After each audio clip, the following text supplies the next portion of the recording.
Welcome to my video.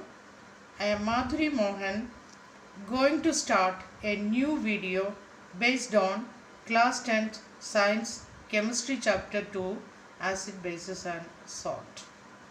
Dear students, you know that we are surrounded by so many substances. Some of these substances are acidic in nature, some are basic in nature and some are salts. Now you must think how we should identify these substances. In order to identify these substances, the easiest way is to taste these substances. Then we will come to know about nature of almost all substances. Suppose you are tasting a substance and it is sour in taste, you can say that it is acidic in nature. For example, suppose you are tasting cut pieces of lemon, oranges, tamarind, then you feel sour taste. That means all these substances contain acid in it. Similarly, when you taste some other substances, you may get a bitter taste, just like bitter gourd, baking powder solution, you feel bitter taste. If you touch the solution of or baking powder, you feel soapy nature. The substances which are bitter in taste and soapy in touch are known as bases.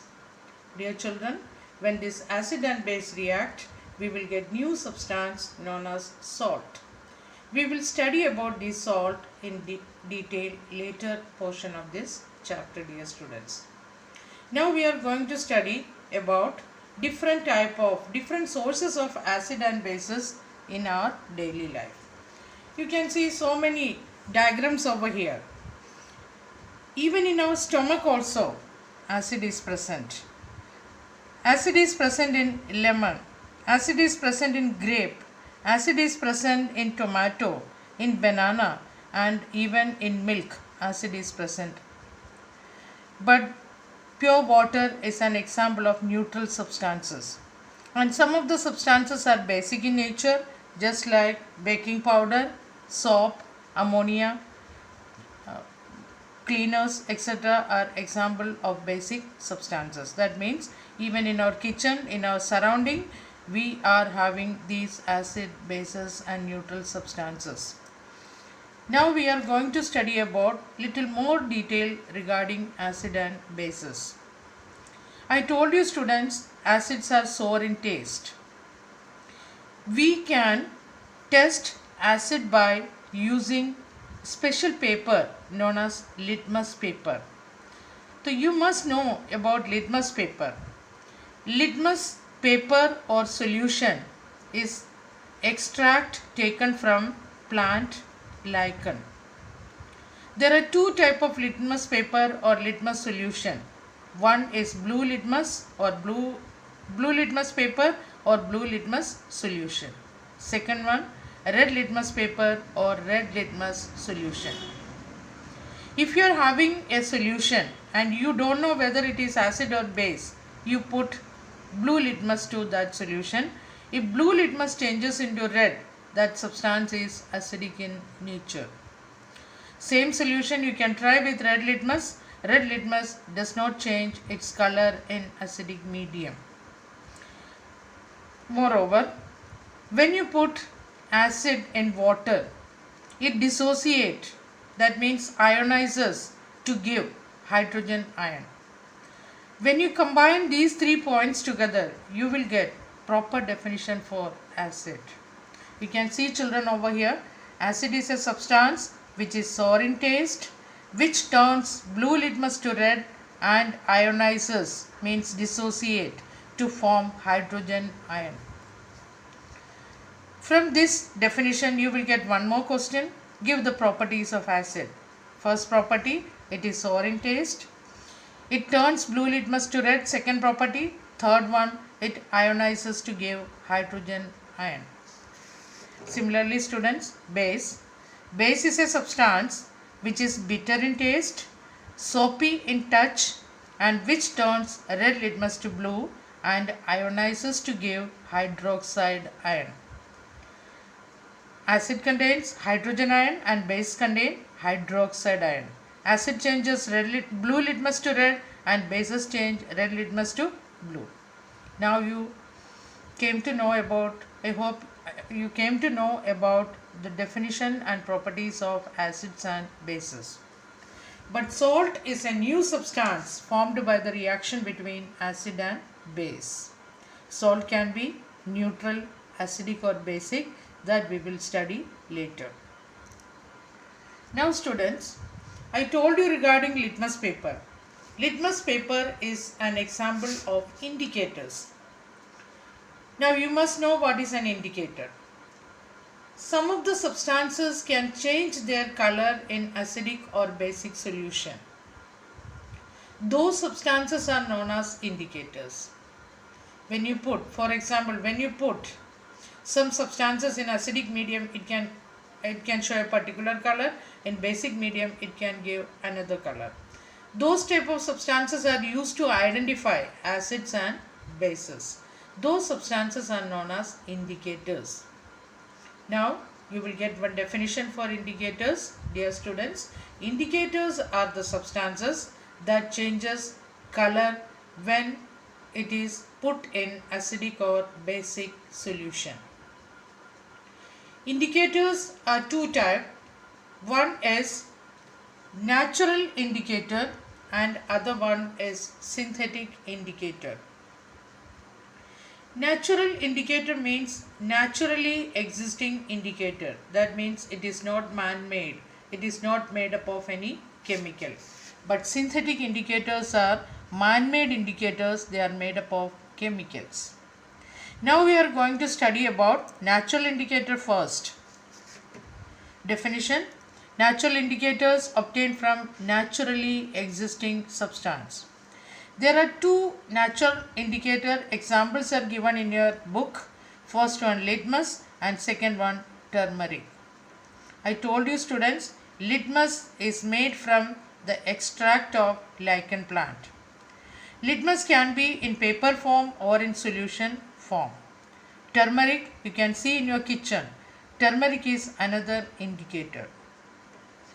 Suppose you are putting litmus, blue litmus into a solution, it changes into red.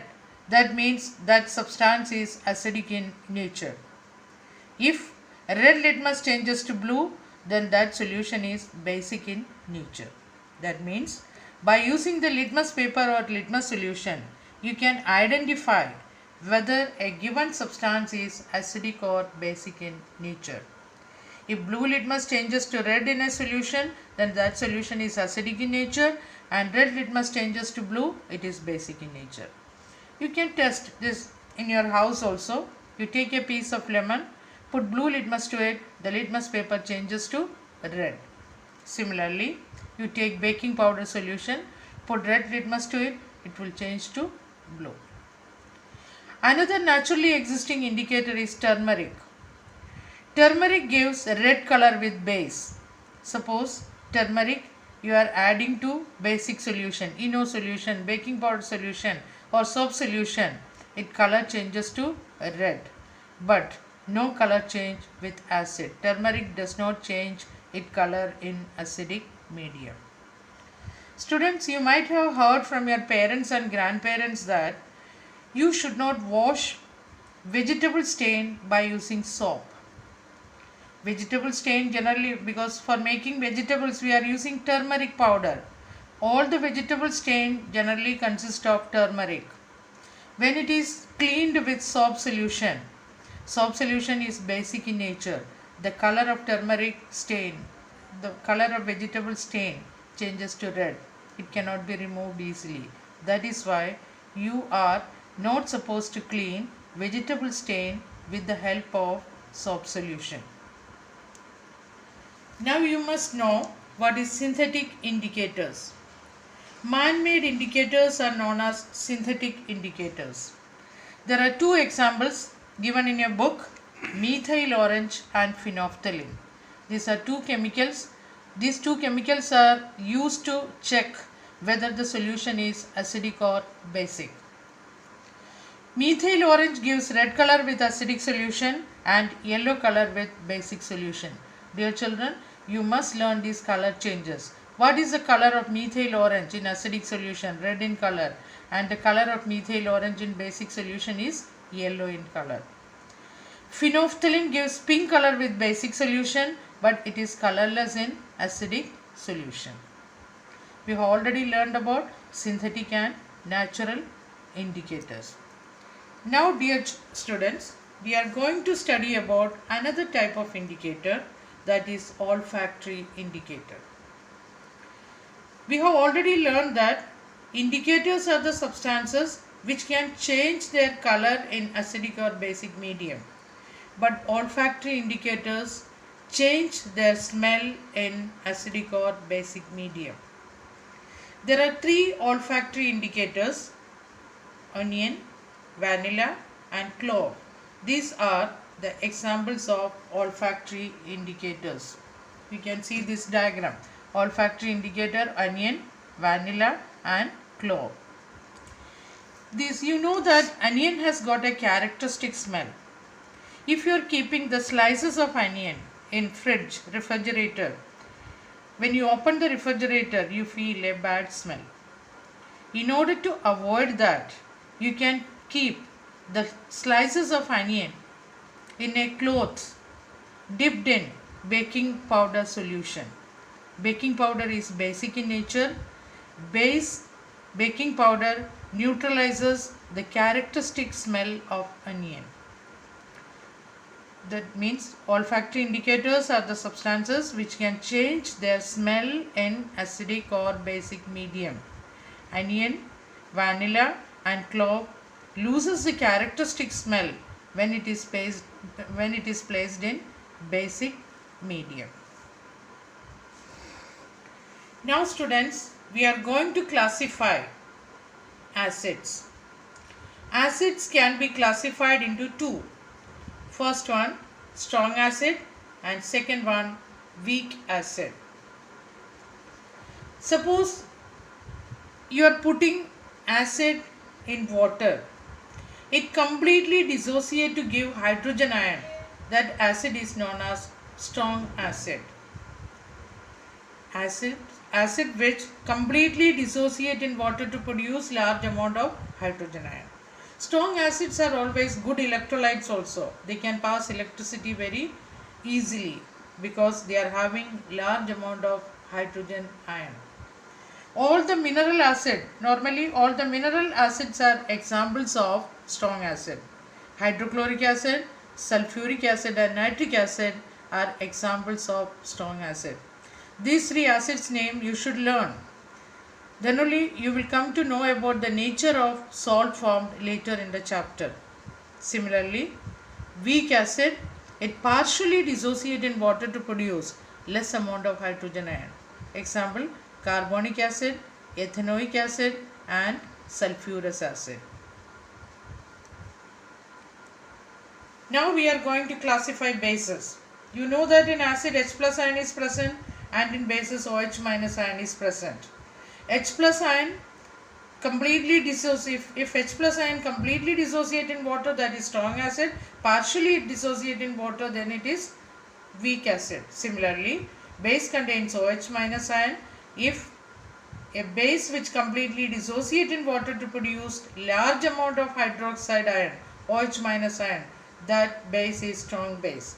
There are two examples, you have to memorize this point. Sodium hydroxide and potassium hydroxides are strong bases, and weak bases magnesium hydroxide, calcium hydroxide and ammonium hydroxide. These bases partially dissociate in water to form less amount of hydroxide ion.